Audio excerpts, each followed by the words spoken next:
Hola, ¿cómo están? Alguna gente cree que en mi juventud, en mi lejana juventud, yo consumía drogas antes de hacer mi programa de televisión o incluso durante el programa mismo en las convenientes pausas comerciales. Alguna gente cree que yo fumaba marihuana antes del programa para estar más travieso, más reilón. Alguna gente cree que yo aspiraba cocaína antes del programa o incluso corría al baño a seguir aspirando las caspas del Ica Atahualpa en las convenientes pausas comerciales. En realidad, técnicamente, no es así. Lamento defraudarlos. Sí, cuando era joven fumaba marihuana, mucha marihuana, todos los días. Y aspiraba cocaína, mucha cocaína, todos los fines de semana. Digamos, más o menos entre los 21 y 24 años, no más.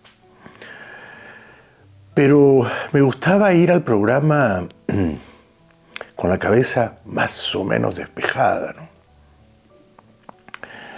La fiesta, el desmadre, la orgía comenzaban después del programa, no antes. Es decir, que el programa me servía como una suerte de disciplina para cuidar un precario equilibrio. Yo creo que la televisión me ha salvado de esas adicciones y de otras, porque la televisión te exige estar bien, ¿no? Estar lúcido, estar verbalmente articulado.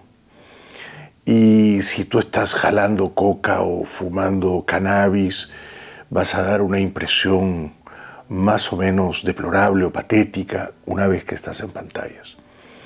Así que no, yo no me drogaba antes del programa ni durante el programa. Ahora sí he tenido invitados que estaban obviamente elevados por algún narcótico, ¿no? Inspirados por alguna estupefaciente, por algún psicotrópico, pero no diré nombres, ¿no? También me puede haber ocurrido, y creo que lo he contado, que estando en una entrevista he pensado me gustaría irme a la cama con este invitado, con este actor, con este músico, con esta actriz, con esta cantante. Me puede haber pasado. Luego no ocurre, ¿no? Pero uno ratonea, como dicen los argentinos. Uno malicia esas posibilidades. Y eso seguramente impregna la entrevista de un aire arriesgado, seductor, transgresor, ¿no? ¿Qué cosas no he visto en la televisión? ¿Qué cosas no he vivido en la televisión? He visto de todo, ¿eh? Principalmente he visto mentirosos, que son los políticos, ¿no? Quiero contar el relato salvaje de un político en particular. Yo era muy jovencito, no había cumplido todavía 20 años y ya hacía televisión. Y venía a mi programa a hacer comentarios un hombre con fama de sabio, político, historiador, intelectual, llegó a ser vicepresidente de la Nación, senador, ¿no? Este hombre además era invidente, o sea que era sabio y era invidente. Digamos que era una suerte de Borges peruano. Se llamó, y creo que fue mi amigo, y lo entrevisté muchas veces y lo leí con devoción, Sánchez, Luis Alberto Sánchez. Llegó a ser amigo de mi abuelo materno, Roberto Let Sánchez. Don Luis Alberto venía al programa y decía sus comentarios de actualidad política. Pero naturalmente, como era invidente, no los podía leer de un teleprompter, ¿no? Yo tampoco leía del teleprompter, nunca he leído del teleprompter, ni al comienzo, ni después, ni ahora, nunca. Siempre he improvisado como estoy improvisando ahora. y eso me ha permitido tener la cabeza un poquito más avispada, ¿no?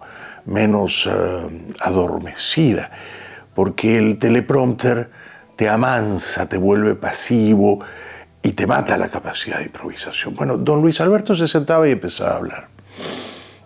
Yo estaba ahí a su lado, yo era el conductor del programa, él era el comentarista. Y le decían, tiene, por decir, 3 minutos para decir su comentario. Él tenía una memoria prodigiosa, elefantiásica, y empezaba a hablar.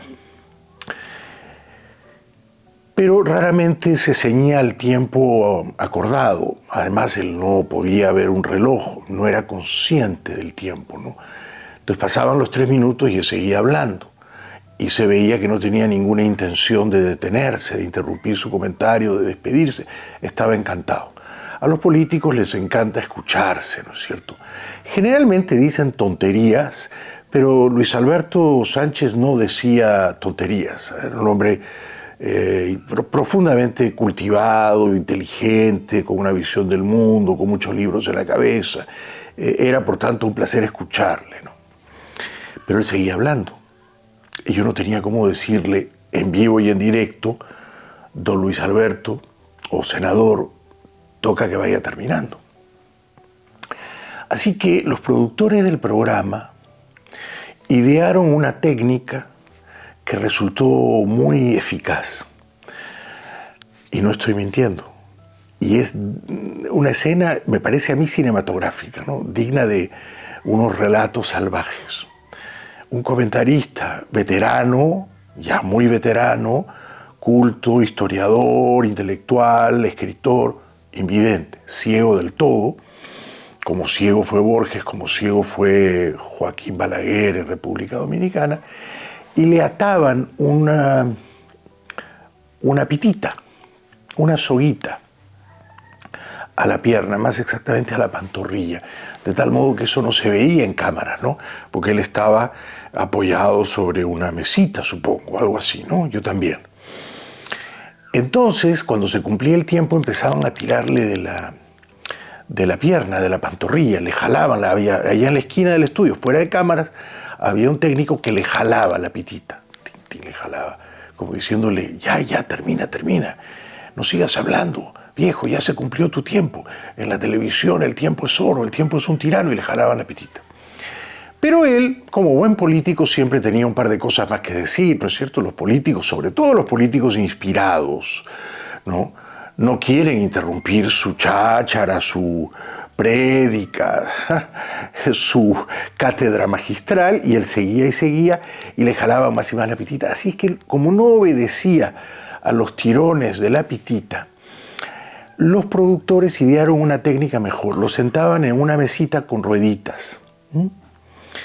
Y entonces ya no ataban la pitita a la pierna o a la pantorrilla del político, del historiador ciego, sino que ataban la pitita o la cuerda, la soga, digamos, delgadita, blanca, a una de las rueditas de la silla. Entonces empezaban a jalarle la silla, pero él seguía hablando. Era díscolo, era indómito, no se dejaba amansar o domar, hasta que los productores perdían la paciencia y seguían jalando la sillita, y él seguía hablando, y la sillita salía, y salía de cámara, se lo llevaban, y él seguía hablando, y yo decía, bueno, ese fue el comentario de don Luis Alberto Sánchez, vamos a una pausa y regresamos enseguida, y él seguía hablando allá, y lo seguían jalando, se lo llevaban con silla y todo. Se llevaban al viejito historiador, cultísimo vicepresidente, que no paraba de hablar, que era una máquina de hablar, se lo llevaban con silla y todo a la esquina. Es una de las cosas más graciosas que he visto en mi vida en la televisión. No sé si a ustedes les parecerá divertida, ¿no? Pero era realmente surrealista, ¿no? Era real maravilloso ver eso, ¿no?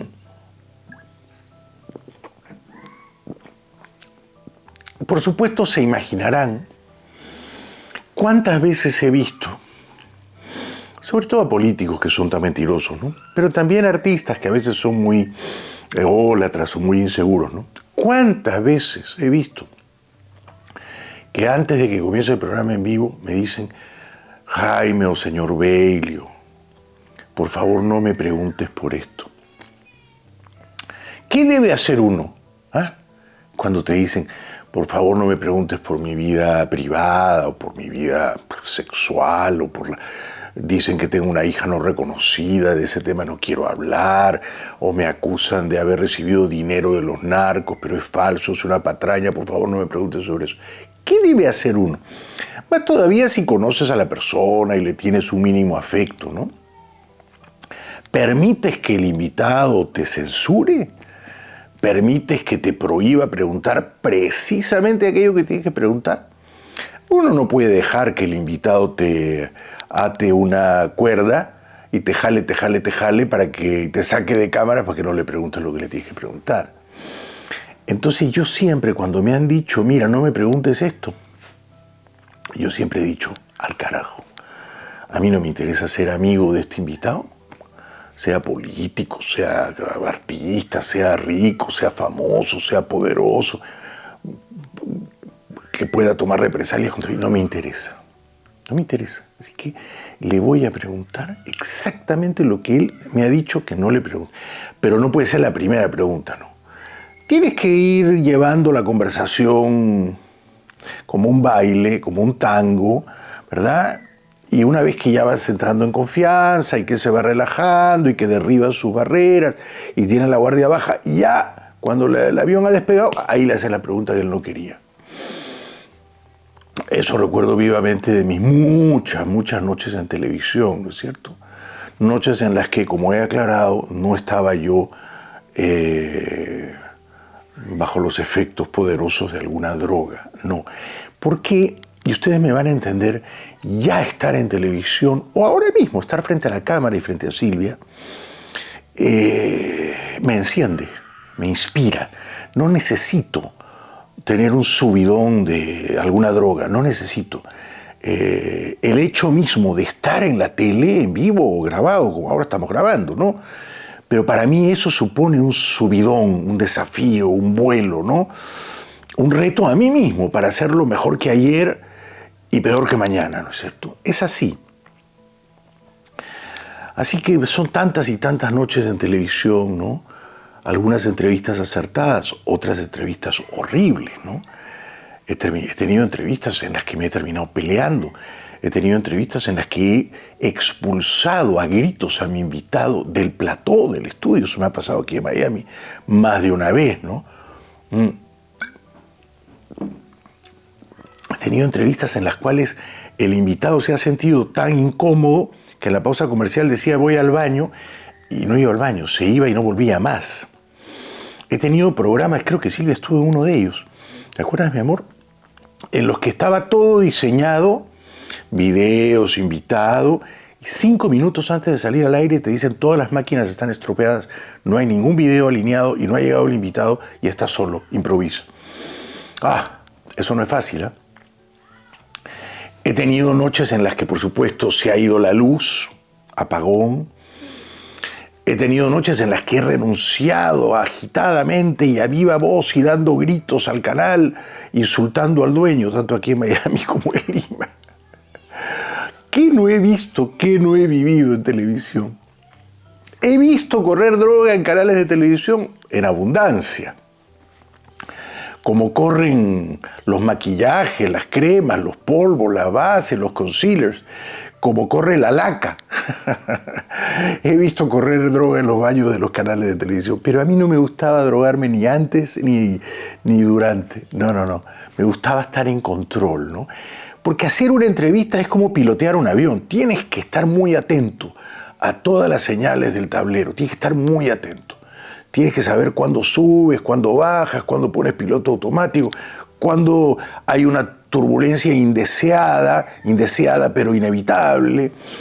O sea que la televisión en ese sentido es una montaña rusa. Y toda entrevista, toda buena entrevista debe ser un tanto impredecible, ¿no? Un tanto impredecible. De modo que toda buena entrevista tiene que ser también así, un poco una montaña rusa. Para terminar, debo confesar que mucho de lo que yo hice en televisión, al comienzo era muy serio, después me relajé bastante y entré en la vena humorística, irreverente de los programas late night.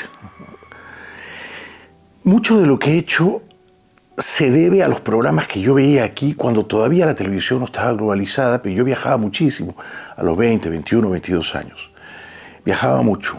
Y entonces, estando en Miami, o estando en Nueva York, o estando en San Juan, Puerto Rico, veía a Johnny Carson, que era un genio, y veía a David Letterman, que me gustaba todavía más, ¿no?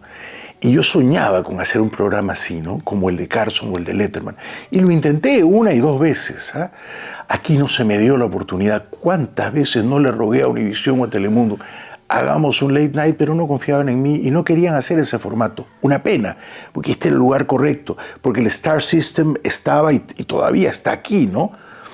Si quieres tener a Shakira, o a Juanes, o a Enrique Iglesias, o a Maná, o a Arjona, Miami es el lugar, pero lo pude hacer en Lima, ¿no? Hice ¿Qué hay de nuevo? Hice Las noches virgen, 2 tentativas de hacer Letterman austero, bajo presupuesto. Lo que me recuerda a 2 cositas, y aquí termino, ¿no? Copiando a Letterman, que cogía el teléfono y hacía llamadas inopinadas de medianoche, yo en Lima, haciendo un programa que se llamaba ¿Qué hay de nuevo?, cogía el teléfono y llamaba a cualquiera, en directo. 11:30 de la noche, hora local. Lo que más me gustaba era llamar a la Casa de Gobierno, al Palacio de Gobierno. Fujimori era ya presidente o dictador y yo llamaba y decía: soy Jaime Bailey, estoy en vivo en directo. La gente pensaba que estaba drogado, elevado por la cocaína, porque hablaba muy rápido, pero no. Quiero hablar con Fujimori, pásemelo. Entonces, claro, los edecanes se ponían nerviosos, venía otro y me decía: ¿quién es usted? No, el presidente no puede atenderlo. Entonces, páseme con su hija, páseme con su hijo, soy Jaime Bailey, que alguien se ponga al teléfono, coño. Y claro, cuando uno grita te hacen caso. Esas llamadas a Palacio a medianoche eran geniales, las disfrutaba mucho. Pero a veces llamaba también a mi casa, a veces llamaba a mi papá, a veces llamaba a mi mamá, porque lo había visto en Letterman. Y yo desde entonces, pues estoy hablando del año 91, 92, ¿no? O sea, hace más de 30 años. Yo veía la posibilidad de una entrevista con mamá. Yo sabía que mi padre no me iba a dar una entrevista, mi padre por teléfono me mandaba al carajo, en televisión o en la vida misma, en privado, ¿no? Yo una vez por teléfono le dije: papá, estoy muy drogado, me voy a matar. Y él me dijo: no jodas, ya no llames a esta hora, chao. Así que con mi padre no había diálogo, pero a mi madre la terminé entrevistando, en Lima y en Miami.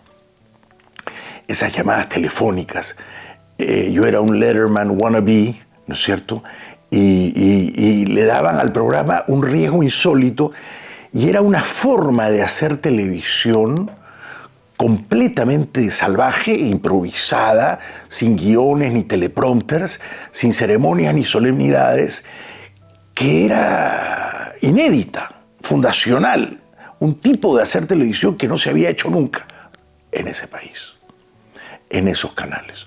Ahora se hace eso y cosas mucho más atrevidas o cosas mucho más vulgares, más ordinarias, ¿no? Así que ahora ya yo parecería una monjita de clausura, ¿no?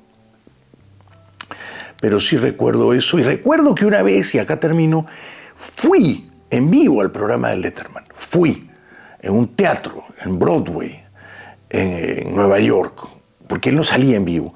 Él grababa como a las 5 de la tarde, manejaba desde su casa en Connecticut, preparaban el programa y grababan a las 5. Yo iba caminando por la avenida Broadway, dirigiéndome al estudio, pensando: no me van a dejar pasar, no me van a dejar pasar.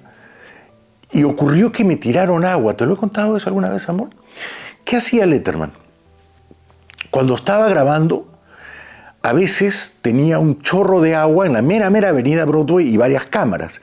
Entonces pasaban los peatones y les tiraba agua. Y los peatones volteaban asustados, sorprendidos, mojados, ¿no? Y la gente se reía. Le tiraba agua a la gente, como si fuera carnaval. Y me cayó agua a mí. Yo no sé si salí en ese programa. Y si salí no tengo el video para demostrarlo. Pero yo, que era uno de los más grandes, rendidos admiradores de David Letterman, que ahora está ya retirado de la televisión, riquísimo, terminé mojado y exhibido como un tonto, como un pavo, como un tremendo ganso, un gordito, rollizo, caminando por Broadway en Nueva York. En fin, tantos y tantos relatos salvajes de la tele. Hoy sobre todo quería compartirles el del viejito ciego, que no para de hablar y se lo llevan jalado por una pita, y el de Letterman, cuyo programa yo quería visitar y sin embargo terminé mojado en la avenida Broadway como un tonto peatón más. Seguimos.